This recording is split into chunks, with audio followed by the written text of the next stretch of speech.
All right, next up we have Jared. Jared is the co-founder and CEO of Sinopt, a startup that enhances materials manufacturing through real-time, non-destructive sensing technology using cold atmospheric plasma and physics-informed machine learning. He earned his PhD in chemical engineering from UC Berkeley, where he co-developed the core technology behind Sinopt. The company has secured $6.6 million in seed funding in a round co-led by Voyager Ventures and Tomorrow.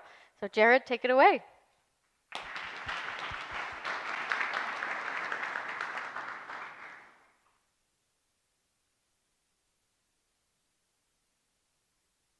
Hi, my name is Jared O'Leary. I'm the co-founder and CEO of Sinopt, and we want to help you manufacture better materials faster. The class of materials that we are interested in can broadly be described as micro and/or nanomaterials, which essentially refer to any advanced coating, layer of material, or thin film that is somewhere between 1 nanometer and 1 millimeter thick. And this class of materials really is ubiquitous, right? They are core components of batteries, semiconductor wafers and packaging materials, solar cells, jet engines, and many other products. This class of materials shares a common problem, however, which is that micro and nano materials manufacturing is inherently probabilistic. And what I mean by that is that even under identical operating conditions, the quality of manufactured products will always exist on a distribution, with some products being such low quality that they need to be scrapped entirely, many products being medium quality, and some products being such high quality that they either optimize end product performance or in many cases drive premium pricing. Since this distribution is intrinsic to micro and nano materials manufacturing, the question is not how can I eliminate this distribution, but instead how can we tighten and ideally shift the distribution, where tightening the distribution reduces scrap and improves material consistency, and shifting the distribution increases the quality, performance, and reliability of the end product, with the end result being battery cells perform better, computer chips operate faster, jet engines are more efficient, etc., etc.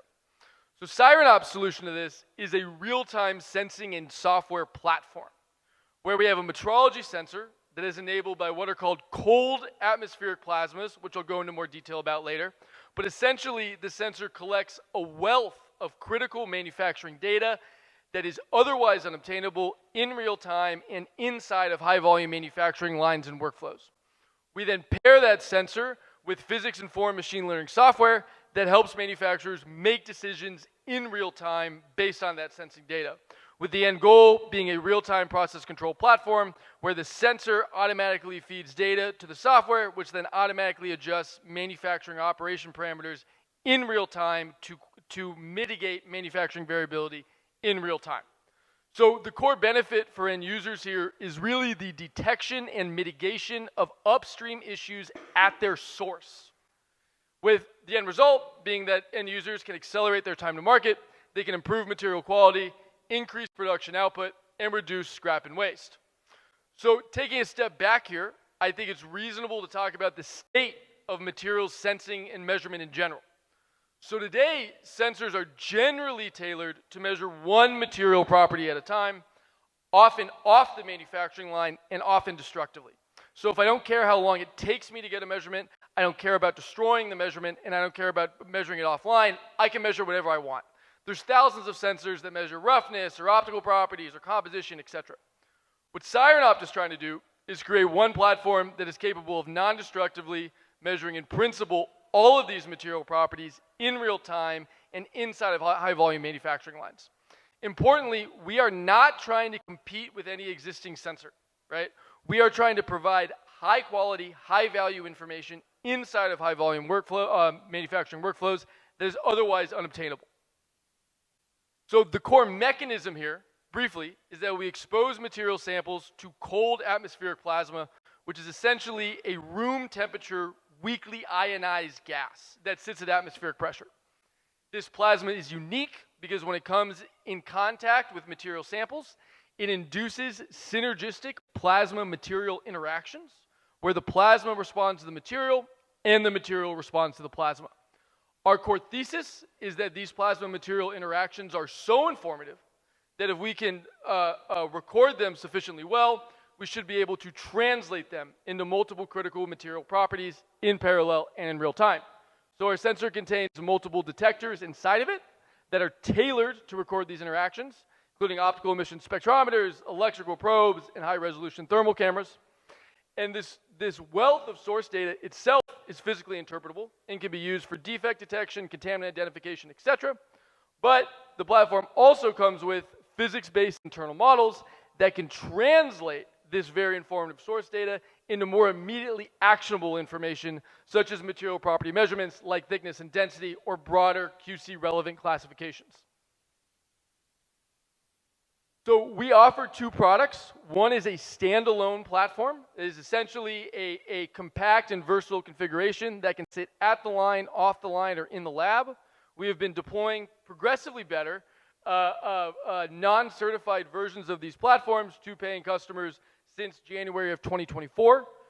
We are also creating an integrated platform, which is one that can sit directly inside of high-volume manufacturing lines. And our first scheduled deployment of this integrated platform is in December in this year in the battery electrode lines, battery electrode lines of a major automaker in Japan. We have measured a wealth of materials with customers, all of which are summarized here. Although this slide is very messy, it is important to note that we've done things in semiconductor, in battery, in aerospace, energy generation, industrial separations, etc. And I think it's easy to look at this slide and think that these are a lot of applications that will be difficult for us to tackle. But an important aspect of us is we actually split our opportunity not based on sort of the end material being manufactured, but instead based on the type of manufacturing equipment. So for example, our platform is identical for every material that is made via a roll-to-roll manufacturing process, which includes batteries, membranes, fuel cells, etc. We have a slightly different product for materials made via sheet-to-sheet, which includes semiconductor packaging, luxury and specialty products, industrial glass, etc.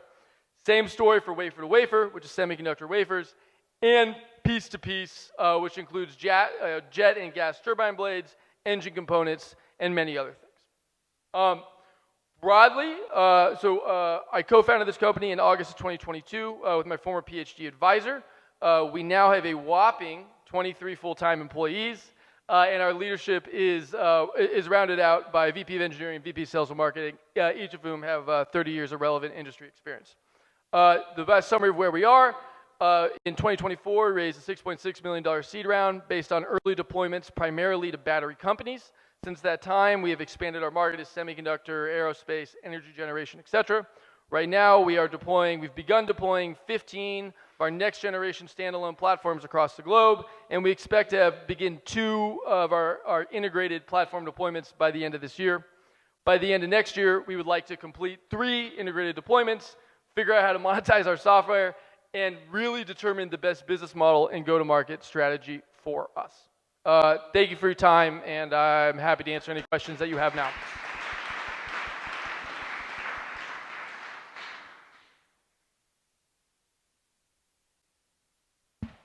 Hi, this is super fascinating technology. I previously worked in like consumer electronics, and we use like PVD thin films to get optical properties. So this would have been very cool to use. I'm curious because you stated a very wide thickness operating range of like 1 micron to 1 millimeter. What are your correlations to your measurements to existing technologies, and how do those range depending on how thick the thickness of the film is? Yeah, that's a great question. Well, one, I do want to clarify that thickness is like the least valuable thing that we measure because thickness is pretty widely measured. But the way the internal models I mentioned on previous slides that sort of correlate our raw data to our source data to material properties like that are calibrated with reference instruments, right? So if you're asking for sort of like the quality of that correlation, right? Really over that range, we see pretty consistent sort of, mean absolute errors of, plus minus 2%. Right? Now, one thing to notice, or one thing that is interesting in general, right, is because we do depend on reference instruments to calibrate our devices, right? The performance of our models does depend on the quality of the reference instrument, right? So it is an interesting thing to keep track of when interacting with different customers.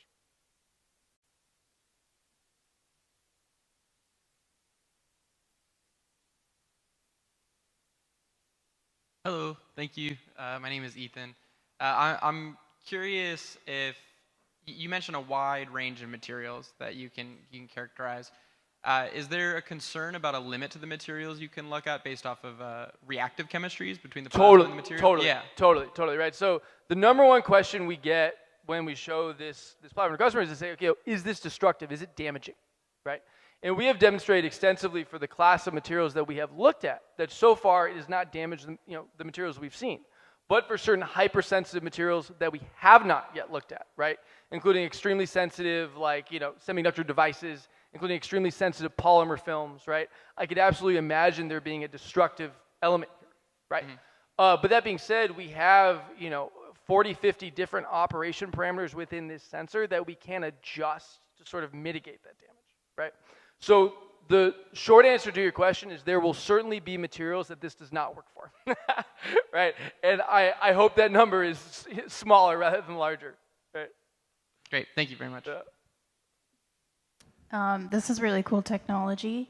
So my background is materials science across packaging and hardware products.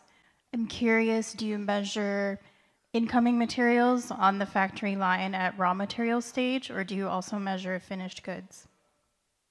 Yeah, so let's rigorously define raw material, right? So, and let's take batteries as an example because it's a decent example, right?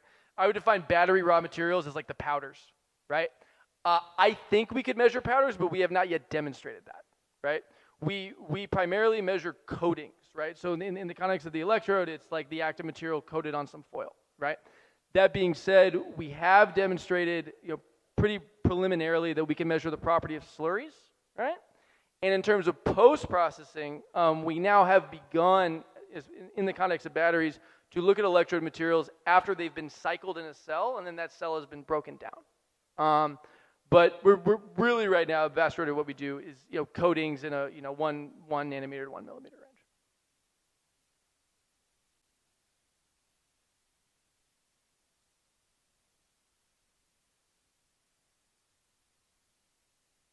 Hey, it's a very interesting talk. I'm curious if you have some data already on what's the shift that you're able to achieve on these battery lines. You're talking about how narrower it is your distribution or how better it is versus current. Do you have some numbers to share with us? Yeah, so we have not put this inside of a line yet. Our first inline deployment is scheduled for December of this year.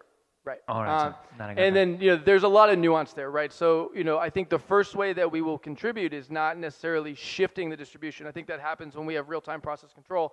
I think the first way we really strongly contribute actually is in more sophisticated quality control, which will allow people to sort of scrap material earlier and also have much more sophisticated grading of their final products, right?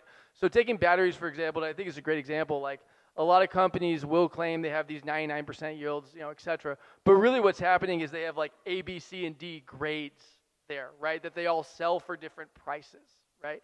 And I believe something like this immediately actually will allow for much more sophisticated grading and therefore more sophisticated pricing strategies for the end customer.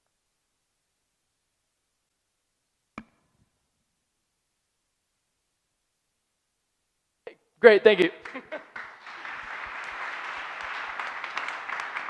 Thank you. I hope the theme is starting to emerge where Roman at Earth AI would be extracting the raw materials. Kira at Lita would be processing those materials, let's say, to make battery materials. And then when a cathode or battery manufacturer makes a thin film of battery, Jared at Sinopt would be doing the sensing to detect defects and assess the quality.